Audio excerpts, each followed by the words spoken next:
Could you just tell us like your name? Sure. My name is Tonya Washington Hendricks, and I am the program manager of the Necessities of Life program, which is the food and nutrition program at AIDS Project Los Angeles. Okay. So who funds APLA? APLA is funded by private and corporate donations. We're also funded by government grants. Mhm. Okay. So, how did APLA get started?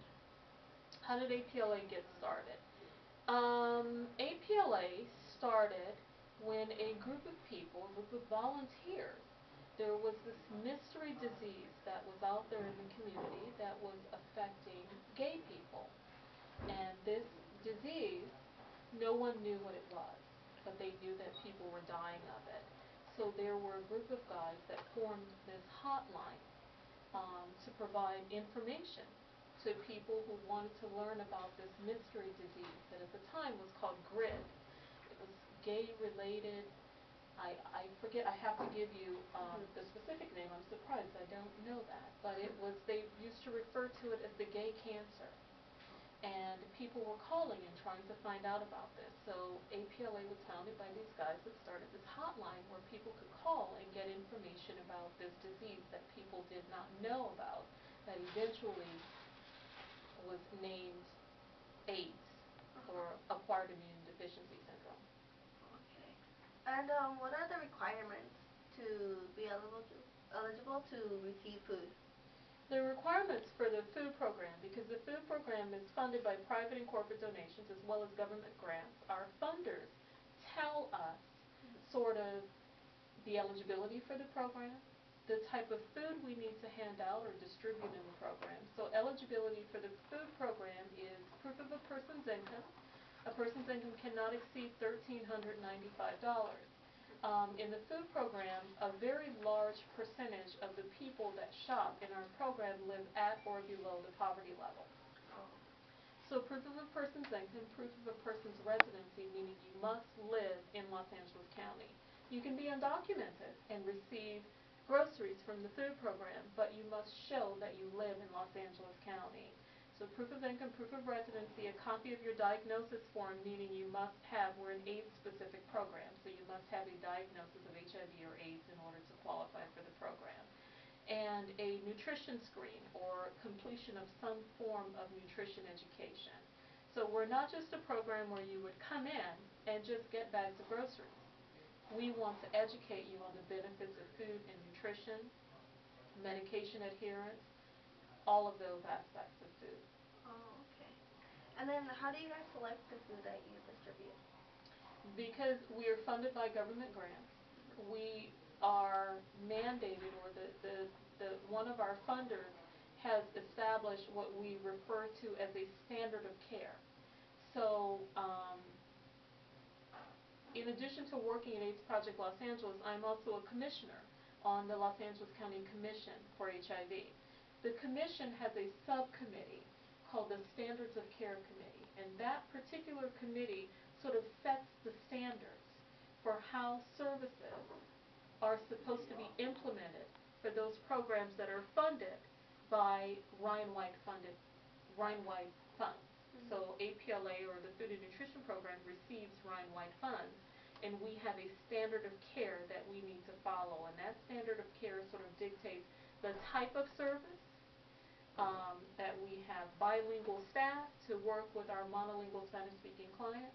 It also is a roadmap for us to follow on foods that we distribute to our clients as well. Oh, okay. And has APLA found conflicts like with the economic crisis? Oh, definitely. I mean, as everyone in the country, it's been affected by people being out of work, um, people being out of work for longer periods of time, and people relying on food programs like this one to really just sort of get them by. Um, Many of our clients, they want to work, they want to get out and work. People are living longer with HIV, people are living longer HIV positive. Unfortunately, it's very difficult to find work now. So in our program, we would see people coming in to shop. Our clients are allowed to shop 4 times a month. They could come in once a week. Um, In the past, our clients will come in and shop maybe once or twice a month. But lately, we're starting to see people come in more often because they just don't have the resources that they once had. Oh, yeah, and um, what awareness, like, how does APLA raise awareness of HIV? Well, AIDS Project Los Angeles is a multi-service organization. So we have, in addition to our client services programs, where we provide direct services to clients, meaning you come in and you get food, or you come in and we have a dental clinic and you receive dental services. We have a residential services program where we provide counseling on housing opportunities for people living with HIV and AIDS. We also have an education division where we have several programs within our education division that work toward prevention, where we're out in the community talking about HIV and AIDS awareness and educating the community on HIV and AIDS and sharing with people the benefits of using condoms and the right condom to use, and that there are female condoms out there and not just male condoms. So we're out there.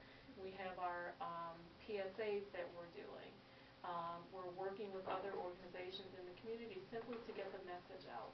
There's a misconception out there that simply because people are living longer with HIV that there's some type of cure for HIV and AIDS, and there is not. So in addition to prevention, in addition to telling people to use condoms, in addition to letting people know that there's the new face of HIV and AIDS looks like mine and it looks like yours. It's Latinos, it's African Americans. So in addition to doing all of that, it's important to let people know that AIDS still exists. And have you seen have you seen a specific, like, a, a positive effect on a specific person? Like, have you seen how it helped one individual? Well, my work here in the food program, in addition to serving as commissioner and managing the food program, I also chair the women's committee at AIDS Project Los Angeles. Some of the flyers that you see around here are all of the luncheons that we've hosted for our women.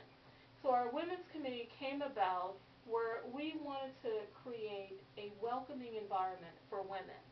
When you walk into our building, you see a lot of posters, you see a lot of information as it relates to men and HIV.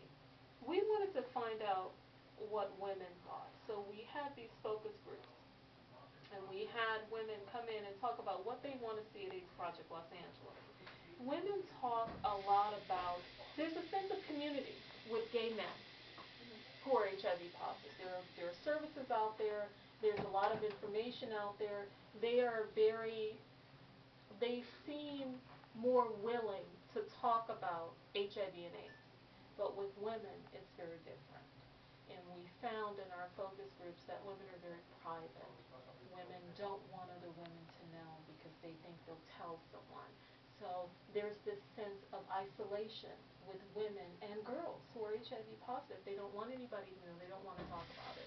So what we've done in our community is we have these quarterly luncheons where women come in and they get to be around other women like them, other women who are HIV positive, other women who have children who are HIV positive, where they can talk about things, where they can talk about the struggles or the challenges or finding something fun to do or meeting a man.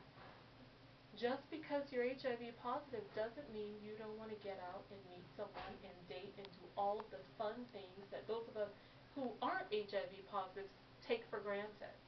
So to answer your question about, my most recent happy experience that I've had, today we had our end of the year luncheon for our women. And it was so exciting.